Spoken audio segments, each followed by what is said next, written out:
फुल हे time unconventional field आहे. खूप ठीक आहे. अनकन्व्हेन्शनल सो आहे. तुला पहिल्यांदा एकतर वाटलं की तू ह्यात करू शकतो करिअर करू शकतो. किंवा हे, तर असं खूप जणांना वाटलंय आणि खूप जणांनी ते सोडलंय.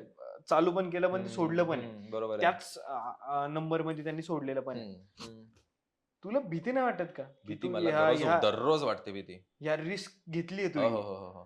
आता हे चाललं हम्म, नाही चाललं हम्म.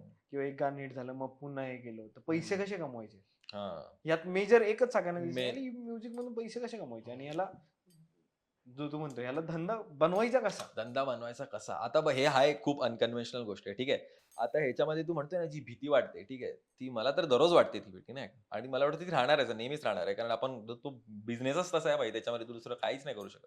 दररोज रिस्क घेऊ शकतो आणि पण एक जर तू नोटीस करशील, की हेच डिजिटल फिल्म ह्याच्यामध्ये किंवा आपल्या म्युझिक इंडस्ट्रीमध्ये ज्या हिशोबाने तू रिस्क मेन्शन केली ना, की ती केवढी रिस्क असते. तुला माहिती आहे जेव्हा तुझं काम होतं तेवढा त्याचा आउटकम पण त्याच्या डबल असतो डायरेक्ट. कळतंय का? एकतर सगळ्यात म्हणजे बेसिकली माझं असं आहे, की ते व्हिजन असणं, की तुला कुठे जायचंय. जेव्हा तू असा तुझा प्लॅन बनवतो, की where do you want to go? What do you want to earn? की तुला नक्की काय कमायचंय? त्याची तुला एकदा क्लॅरिटी आली, की ठीक आहे मी हे कमवणार आहे. तर मग तुला तो कॉन्फिडन्स येतो, ठीक आहे आता मी ही रिस्क घेऊ शकतो. कारण जर तुला माहितीच नसेल तुला कुठे जायचंय, तर मला वाटतं फर्स्ट रिझन इज की तुला काय करायचंय त्याची क्लॅरिटी, तुला कुठे जायचंय. त्यामुळे हे मी रिस्क घेऊ शकतो. म्हणजे ही भीतीला मी दररोज सामोरं जाऊ शकतो. So तुला माहिती आहे ठीक तुला आहे. कुठं जायचं. हां, मला माहिती आहे मला कुठे जायचंय, मला काय करायचंय आणि मला वाटतं की माझी गाणी जास्त पब्लिकली हल्ली रिसीव्ह झालेले आहेत 1-2 वर्षानंतर आणि आता ही तांबडी-चांबडी जरा अल्ट्रा फाटले काहीतरी. बरोबर. त्याआधी पण मी जी गाणी टाकत होतो, तर माझी गाणी कधी अशी नव्हती की लोकांना नाही आवडली. ठीक आहे, मी जेव्हा इंग्लिशमध्ये पण रॅप करायचो, मराठीमध्ये पण रॅप करायचो. तेव्हा नेहमी चांगला रिस्पॉन्स होताच माझ्या गाण्यांना. मुंबईला पण असताना आम्ही शोज करायचो. मग मी चालू केलं बॅटल रॅप करता-करता. आपण बॅटल रॅपबद्दल बोलू नंतर. तर मी जिकडे-जिकडे असं काम केले तिकडे लोकांना आवडलंय. म्हणजे आता जर 1000 लोकांना आवडत असेल, तर तेव्हा पण 10 जण होती ज्यांना आवडलंय. मग 2 वर्षानंतर 100 जण होती त्यांना आवडलंय.